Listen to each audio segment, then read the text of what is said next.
Assalamualaikum warahmatullahi wabarakatuh.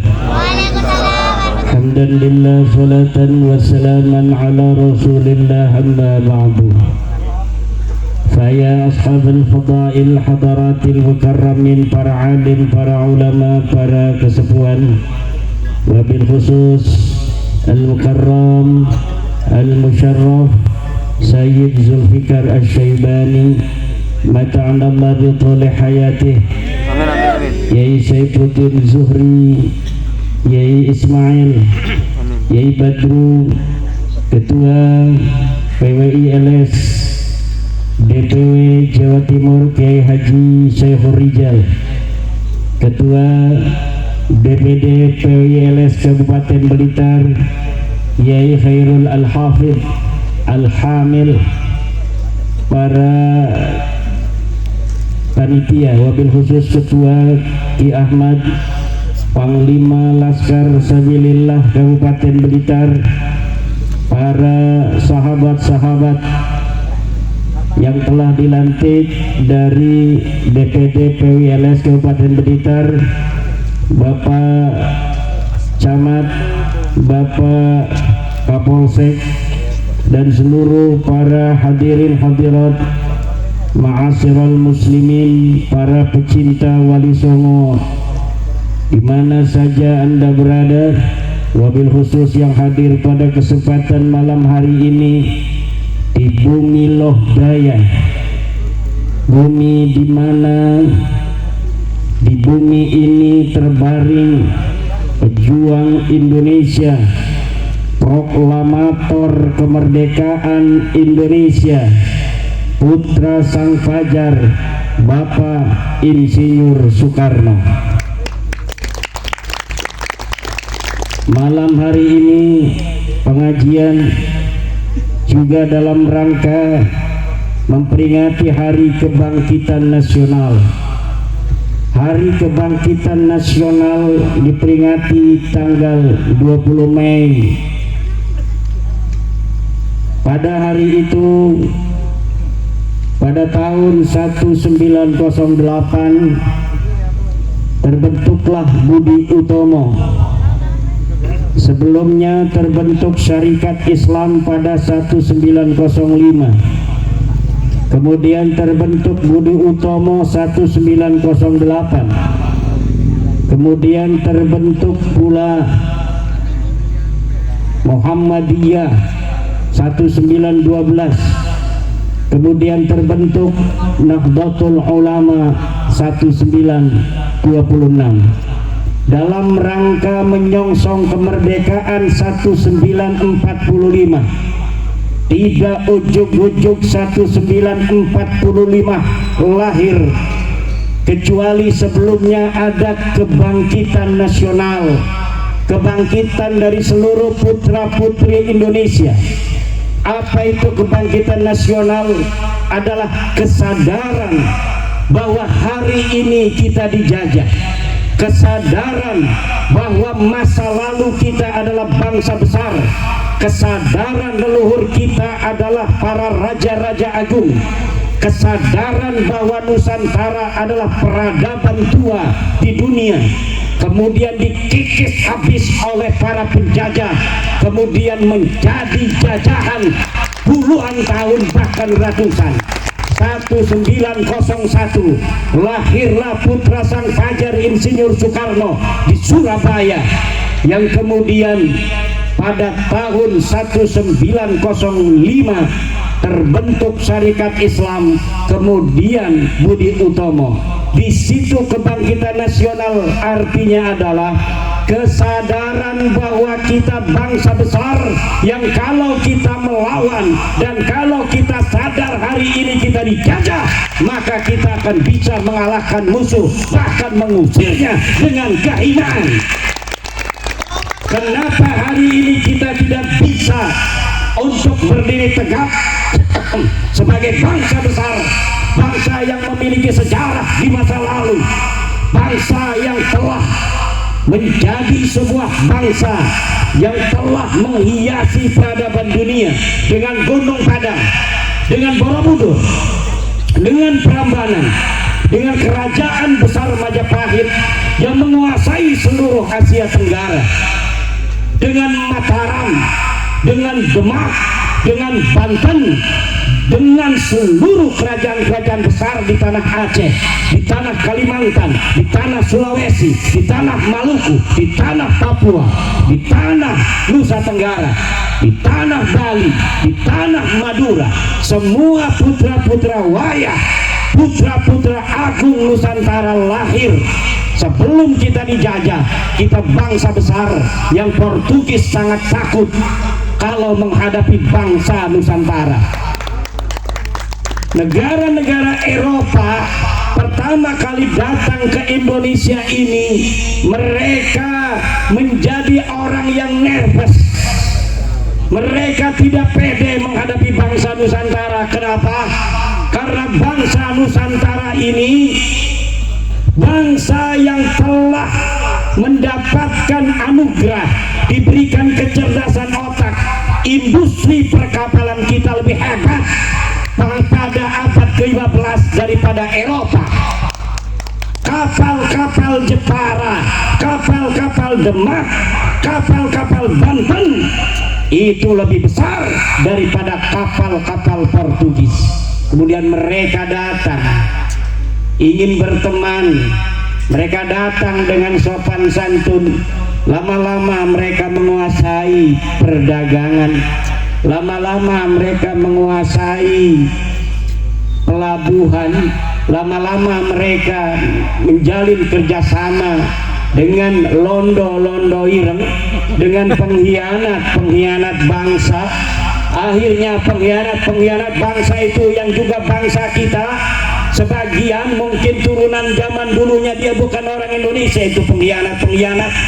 Akhirnya mereka bekerja sama dengan Portugis, bekerja sama dengan Belanda, mengajak kibin-kibin Belanda, mengajak kibin-kibin Portugis untuk membangun kekuatan ekonomi di Indonesia yang dulu bernama Nusantara. Kemudian terpecah belahlah bangsa Indonesia. Sesungguhnya bangsa Indonesia ini bangsa kuat yang apabila tidak bisa dipecah belah, maka bangsa Indonesia tidak akan bisa dikalahkan oleh siapapun, saudara. Kenapa kita bisa dijajah? Karena dulu kita mudah dipecah belah. Kenapa mudah dipecah belah? Karena kita semuanya pengen jadi ketua, pengen jadi pemimpin, betul? Betul. Kalau kita saling menjaga, kalau kita saling menyayangi, agama kita boleh berbeda, saudara. Kita tetap saudara, DNA-nya tetap DNA Nusantara. Kita mayoritas sebagai Islam, tugas kita melindungi yang minoritas. Saudara-saudara kita dari seluruh agama dan kepercayaan yang ada di Indonesia. Hanya dengan itu negara Indonesia akan selama-lamanya hidup tentram, harmonis dalam persatuan ila yaumil qiyamah. Amin. Tapi apabila sebuah agama mayoritas dia merasa mentang-mentang ada di negara Indonesia, dengan dia mayoritas, kemudian dia menghina minoritas, dengan dia merasa mayoritas, dia ingin diistimewakan melebihi semuanya, maka kalau itu diteruskan, Indonesia ini tidak akan aman dari perpecahan. Ketua DPW PWILS Jawa Timur baru ngaji selesai. Mangga Kiai. Muhammad. Ini saya tanya saudara, apakah kalian yang hadir di sini dan seluruh bangsa Indonesia dari Aceh sampai Papua, kalian akan tetap ingin tentram seperti ini, dagang enak, tani enak, atau kalian ingin berperang seperti negara-negara lainnya? Jawab. Aman, aman, aman. Ingin perang apa ingin tentram? Tentram. Kalau ingin tentram,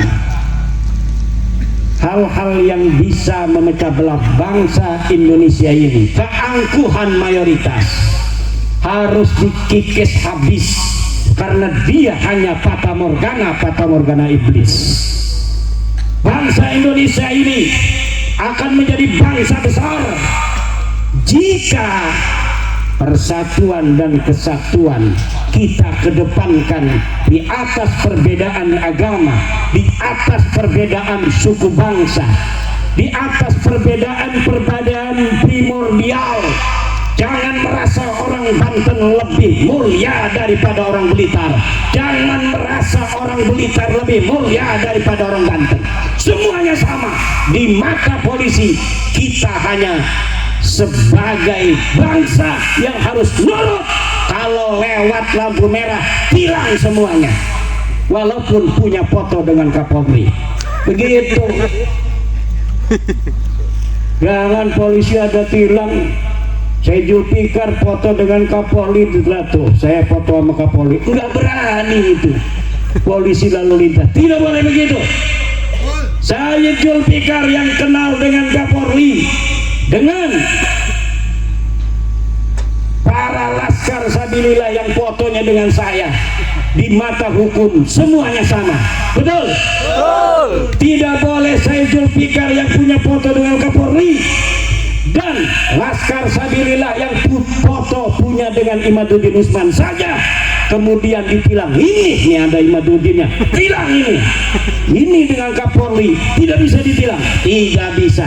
Di mata hukum Negara Kesatuan Republik Indonesia, dia yang berpangkat tinggi, dia yang DPR, dia yang menteri, dia yang camat, dia yang bupati, dia yang guru ngaji, dia yang laskar, dia yang polisi. Kalau dia melanggar lampu merah, maka dia harus ditilang.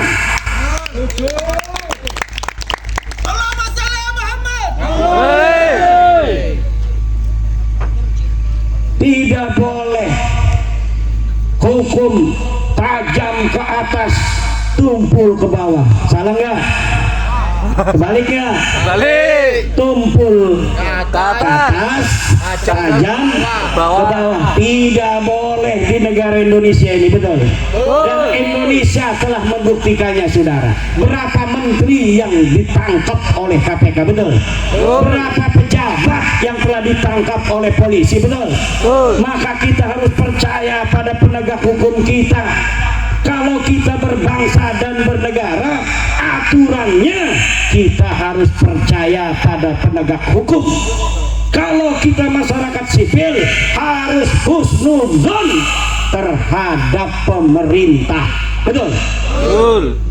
Kalau kita sebagai orang-orang hukum, orang-orang yang berstatus warga negara Indonesia, ya harus patuh terhadap undang-undang negara Indonesia. Jangan udah diputuskan pengadilan kita tidak percaya, sudah inkrah sampai ke Mahkamah Agung, dia tidak percaya terhadap hukum kita. Ditangkap sama polisi malah ngelawan. Kamu kenapa pakai peci haji? Kenapa nggak pakai helm?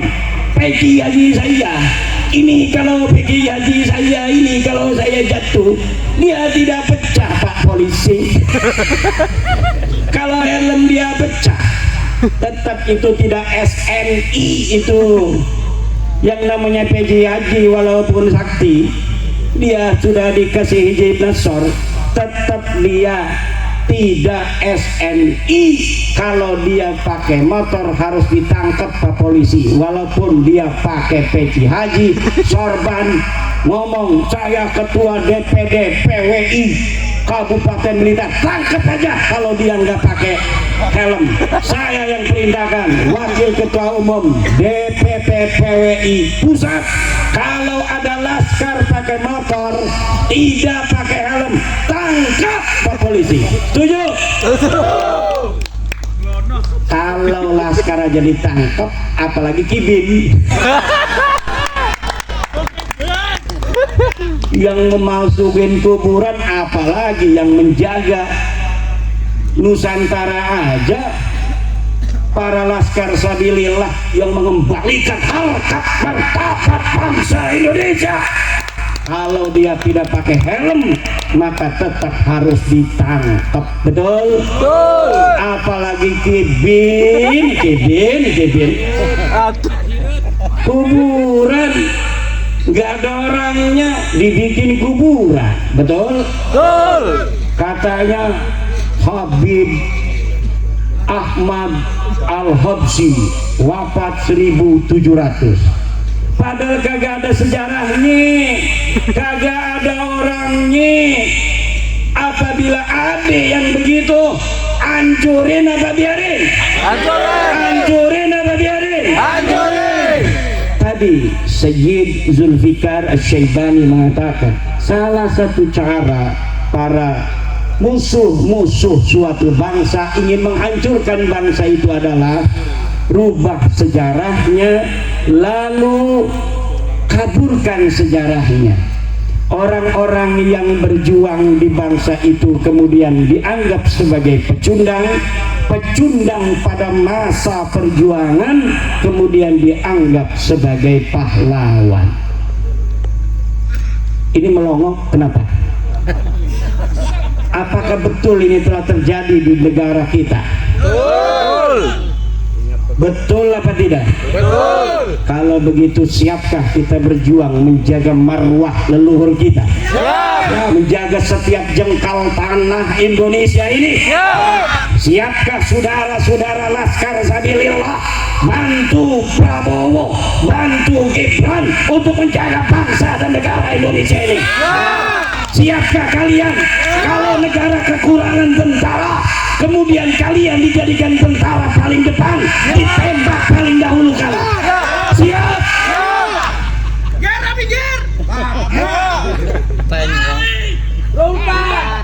Buat apa kalian asah hijib tiap hari kalau ketika bangsa dan negara ini membutuhkan kalian tidak berada di paling depan untuk menjaga kemuliaan dan kehormatan bangsa dan negara kita Indonesia ini? Tidak ada artinya kita hidup tanpa mempunyai peran yang signifikan dan bermanfaat untuk tanah kita, untuk masyarakat kita. Man lam yahtamma bi amril muslimina falaysa minhum. Siapa orang yang tidak mempunyai kepedulian terhadap urusan orang-orang muslim, falaysa minhum, maka dia bukan termasuk golongan orang Islam.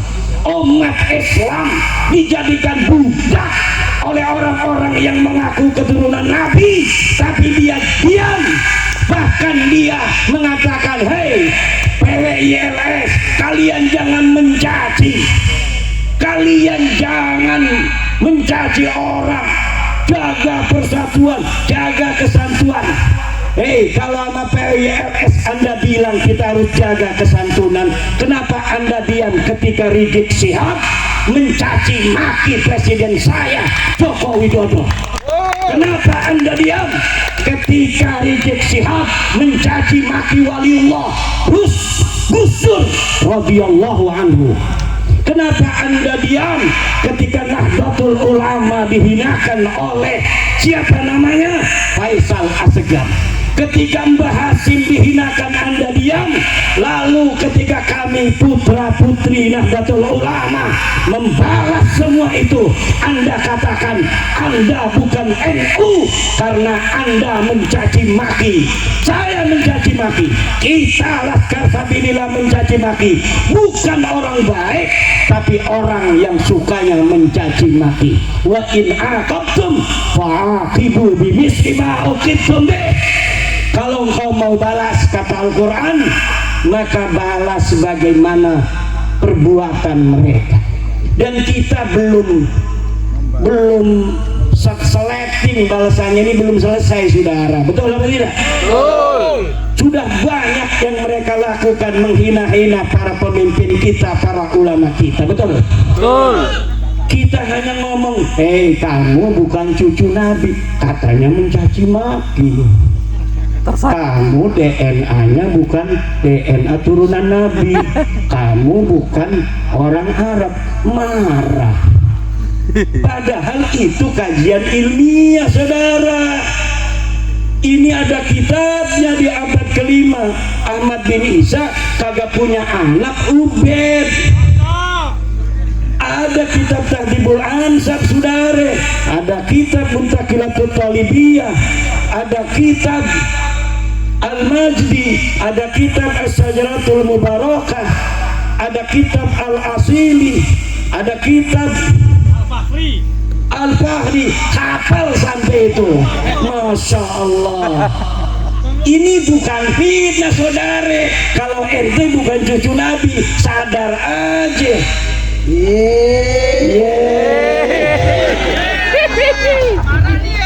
Kita kalau ngomong ini nggak ada datanya, nggak biasa. Turunan Wali Songo, bangsa Indonesia berbohong, saudara, nggak biasa.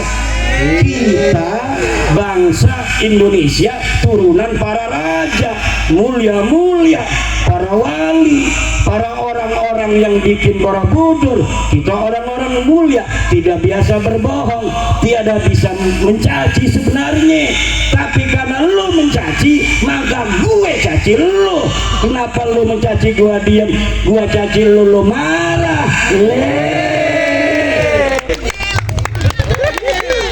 Gimana urusannya ini? Ngajak-ngajak perang sama cucu panglima perang. Aneh apa kagak? Ngajak perang sama cucu pahlawan nasional panglima perang. Aneh apa kagak? Aneh apa kagak? Yang nantang perang cucu panglima perang? Bukan. Apa diamannya dulu panglima perang? Nggak ada sejarahnya. Apa dia itu di sana itu pernah keluarganya berperang mempertahankan negara? Tidak ada. Sudah saya teliti, mereka, keluarga mereka tidak pernah sekalipun turun di medan perang. Ketika Al-Kathiri di Yaman berperang dengan Al-Quaiti, mereka ngilang. Ketika merdeka Indonesia, setelah sebelumnya kita bangkit sebagai bangsa Indonesia, mempunyai kesadaran bahwa kita sedang dijajah, lahir Budi Utomo, lahir Sarekat Islam, lahir Muhammadiyah, lahir Nahdlatul Ulama, Sumpah Pemuda 1928. Kita sebagai bangsa Indonesia bersatu, satu bangsa, bangsa Indonesia, satu bahasa, bahasa Indonesia, satu negara, negara Indonesia. Lu ada di mana? Lu ada di mana? Kagak ada, saudara. 1945 Surabaya berkobar. Di Ampel itu banyak itu Belawi. Apa ada satupun yang kemudian terdeteksi bahwa dari ribuan mayat-mayat putra-putri Surabaya, putra-putri Blitar, Tulung Agung, itu Kediri, Tuban, apa di situ ada yang mukanya mirip India? Kagak ada. Yang ada putra-putri Surabaya yang merekam nyawa demi bangsa dan negaranya. Yang ada adalah putra-putri Banyuwangi, Bojonegoro, Tulung Agung, Blitar, Kediri, dan lain sebagainya di Jawa Timur. Dan ada satu putra dari Cirebon yang pasukan santri, karena waktu perang itu, saudara, waktu di Surabaya itu berbagai macam pasukan, pasukan nasional, pasukan pemuda, pasukan pemuda Hindu, pasukan pemuda Buddha, pasukan Kristen, pasukan santri. Pasukan santri Nahdlatul Ulama dipimpin oleh siapa panglima perangnya? Sayyid Abbas Buntet, kakeknya Gus Abbas Buntet. Beliau belum datang, Mbah Hasyim Asy'ari. Tunggu dulu, tunggu Ki Abbas dari Cirebon sampai dia datang. Apakah itu Sayyid Abbas Buntet itu hanya dari obrolan para kiai, para ulama kepada santri, kemudian diberikan ceritanya sampai kita hari ini 3 saudara. Perjuangan Ki Abbas Buntet ditulis di majalah The New York Times dari Amerika, ditulis di koran-koran Belanda, koran-koran Inggris, semua datanya lengkap. Tidak boleh seorang pahlawan kemudian dia dijadikan pahlawan sebagai pahlawan nasional, pahlawan kemerdekaan tanpa ada data satupun yang bisa dipertanggungjawabkan. Tidak boleh pahlawan nasional diangkat hanya karena anaknya jadi menteri sosial, tidak bisa. Tujuh, putra putri Blitar tanggung jawab. Saya udah pakai keris begini. Kerisnya ada ininya, ini bukan sembarangan ini keris ada ininya. Ini ada ceritanya saudara. Cerita leluhur-leluhur kita masa lalu. Ketika masih masa kerajaan, menyebarkan Islam masing-masing. Joko Tingkir menyebarkan Islam, Raden Patah menyebarkan Islam dengan anaknya Trenggono. Di sana Sunan Gunung Jati menyebarkan. Kemudian ada kerajaan-kerajaan, kadang-kadang politiknya berseberangan. Aryo Penangsang, Pangeran Hadiri, sama-sama tujuannya, kadang-kadang ada salah paham. Karena apa? Beda kerajaan. Betul? Betul. Maka sekarang ini sudah Indonesia kita nyaman, tentrem. Betul? Betul. Jangan sampai berbalik lagi pada masa-masa zaman dahulu kala jadi kerajaan-kerajaan. Nanti saya datang ini, pangeran dari Banten, pangeran Pasuruan, pangeran dari mana dia itu? Surabaya ya? Nanti kalau ke Blitar disangkain orang asing pakai visa. Betul apa tidak? Betul. Kalau kita bisa dipecah belah, misalnya nih orang musuh, Blitar kerajaan sendiri. Kayak di Eropa itu tidak terlalu besar, tapi negaranya banyak, kecil-kecil tapi banyak. Naik kereta aja kita sudah melewati negara lain, tapi harus pakai visa. Jangan sampai di Indonesia seperti itu. Setuju? Betul. Siap kita jaga Indonesia selama-lamanya. Siap. Kalau siap, kita sebagai mayoritas harus siap melindungi minoritas. Siap. Kita sayangi yang beragama-agama lain. Hidayah itu datangnya dari Allah Subhanahu wa Ta'ala. Kita tampilkan Islam yang santun, Islam yang sejuk, Islam yang menjadi rahmat bagi semua alam. Betul? Betul. Coba lihat di negara lain, sudah perang bos. India sama Pakistan udah perang. Berani kagak nanti perang ngajak-ngajak perang. Mendingan kita menjadi bangsa yang santun, bangsa yang harmonis, saling menyayangi. Jangan lagi bohong-bohong aku cucu Nabi. Betul? Betul. Ente bukan cucu Nabi, ini sudah mustahil ente cucu Nabi. Dari mana aja ente bawa nakib-nakib dari luar negeri, suruh ngomong nasab ente para habaib itu soheh. Orang Indonesia sudah paham semua, sudah baca buku saya, ulama Nusantara mengungkap nasab palsu.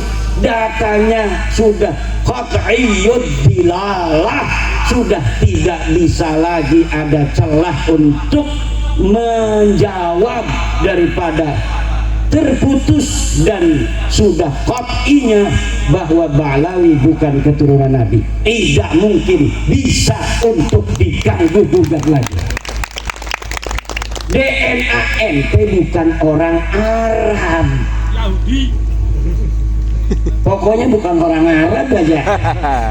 Udah jelas kalau orang Arab J1, ente bukan J1. Jangan ngaku-ngaku lagi di YouTube. Kita para habaib turunan Rasulullah. Malu. Ini yang nonton sambil nyengir-nyengir sendiri. Kagak punya malu lu. Nah ini yang terjadi. Polisi-polisi, para penegak hukum yang dulu, wah ini ada merkosa 31 anak nih, tapi ada al-habsinya. Ini cucu Nabi, jangan. Mungkin dulu itu mungkin ada sungkan-sungkan, sekarang jedorin aja ke tembok. Tujuh apa enggak? Betul. Bukan cucu Nabi, udah jelas. Siapa yang tanggung jawab? Imaduddin Usman Al-Bantani, putra Nusantara asli, yang akan bertanggung jawab di hadapan Allah Subhanahu wa Ta'ala bahwa habaib itu bukan keturunan baginda Nabi besar Muhammad sallallahu alaihi wasallam. Dan di sana nanti akan didampingi oleh Said Julfikar dan Kiai Ismail.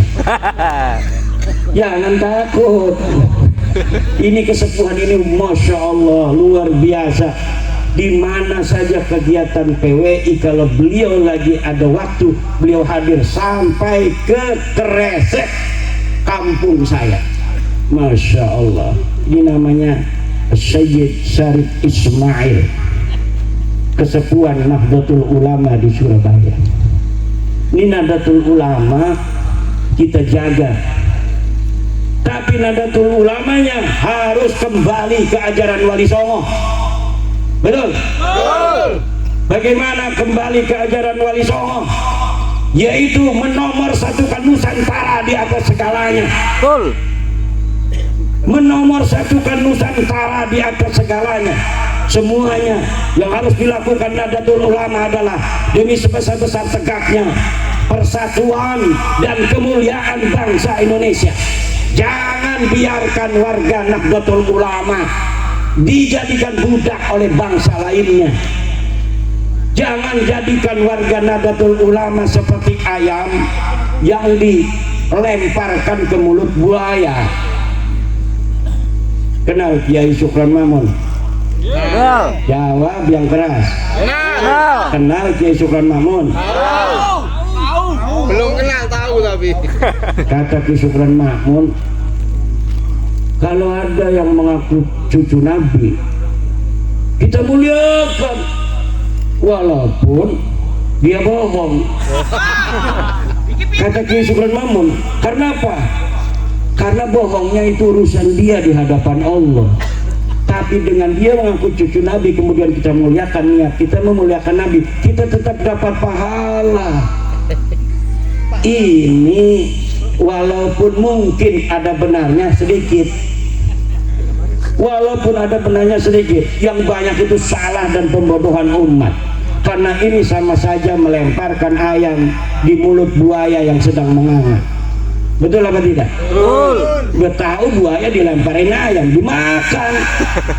Ini kalau misalnya warga-warga umat Islam, kiainya ngomong begitu, nanti umatnya ini jadi salah tingkah, bahkan salah kaprah.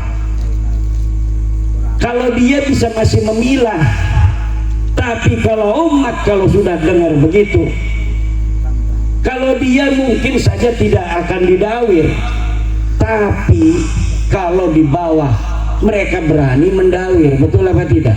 Betul. Kenapa? Karena kata-kata menghormati bagi mereka artinya dawir. Kata-kata menghormati bagi mereka adalah budak.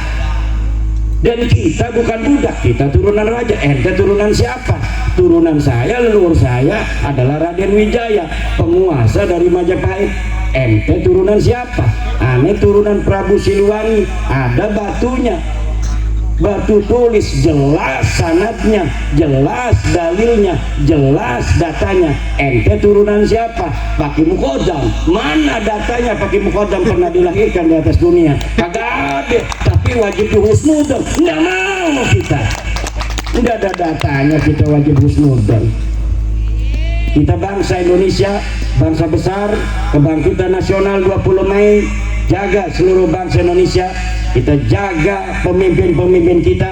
Tidak boleh lagi hari ini sampai masa depan ada orang bukan putra Nusantara berani mencaci maki presiden dan wakil presiden kita. Setuju? Kenapa?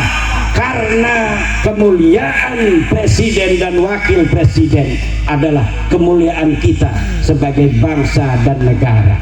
Sengaja itu mereka membuat pemimpin-pemimpin kita hina-dina agar di mata orang-orang awam hanya mereka yang dianggap mulia. Mulai saat ini kita jaga kiai-kiai kita, kita jaga pemimpin-pemimpin kita, kita jaga presiden kita, kita jaga daripada menteri-menteri kita, polisi kita, tentara kita. Jangan sampai orang-orang yang bukan putra-putri Nusantara numpang hidup di Nusantara, kemudian mereka menginjak harkat martabat saudara-saudara kita yang diberikan oleh Allah amanah sebagai pemimpin-pemimpin kita. Wallahu huwal muwaffiqu ila aqwami thoriqin. Wassalamualaikum warahmatullahi wabarakatuh. Untuk doa, tadi saya diminta doa, tapi karena sudah hadir kiai kita dari Malang, ketua DPW PWI Jawa Timur, Kiai Haji Syekhur Rijal, maka saya minta Kiai Syekhur Rijal untuk membaca doa. Kepada beliau kami persilakan.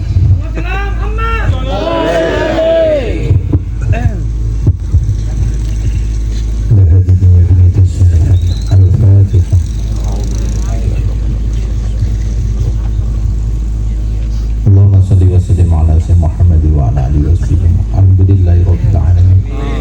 Allahumma salli ala sayyidina Muhammad salatan taqulu li kulli asrin yusra wa li kulli hammin farajan wa li kulli saqamin shifaan wa li kulli da'in dawaan wa kulli maradin sihhatan wa li kulli fikirin dunyaan wa ala alihi wa sahbihi ilaina al-iman wa zid fi qulubina wa tarikufra wal fusuq wal isyan wa rasidin bi rahmatika ya arhamar rahimin.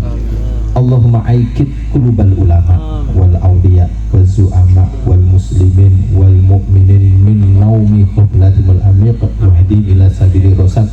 Allahumma ya hayya qayyum ahrizbullah hayatan kamila waj'al afidatan minan nas tahbar wa sukuwatan walibatan ala kulli batilin wa dhalimin wa su'in wa fahisin la'alhum yatakun innahum anaqribu mujibuna muhid. Allahumma ahyi jamiyatana PWILS hayatan thayyibatan ila yaumil qiyamah, hayatan thayyibatan ila yaumil qiyamah, hayatan thayyibatan ila yaumil qiyamah. Allahumma aslih lana dhamairana wa nazi'an ta'alluqi bi khairika khawatirna wa filana ya Allah wa bil kamarubin wa jami'il muslimin innaka ala kulli syai'in qadir.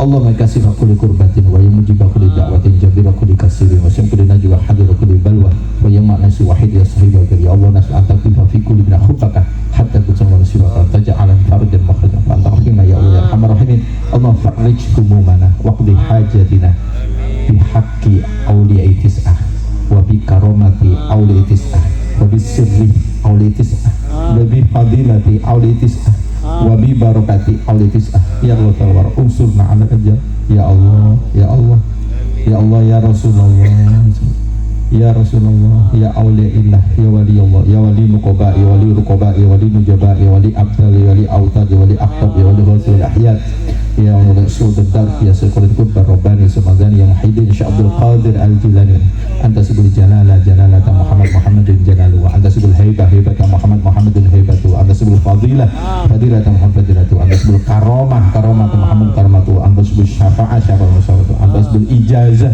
ijazata Muhammad Muhammadun ijazatu wa anta sayyidul wasilah wasilata Muhammad Muhammadun wasilatu wa inna natawassalu bika wa bi karamatika bi barakatika wa bi suratil ghurasi ta'ala muridin wa dunya wal akhirah ya hiyatal wara ya hiyatal wara ya hiyatal wa ya hiyatal mustaghith ya hiyatal mustaghith akhizna aizna fi qadi hajatina hadi fi qadi hajatina hadi fi qadi hajatina hadi min hadunya wal akhirah bi rahmatika ya arhamar rahimin. Rabbana atina min ladunka rahmatan wa lana min amrina rasyada.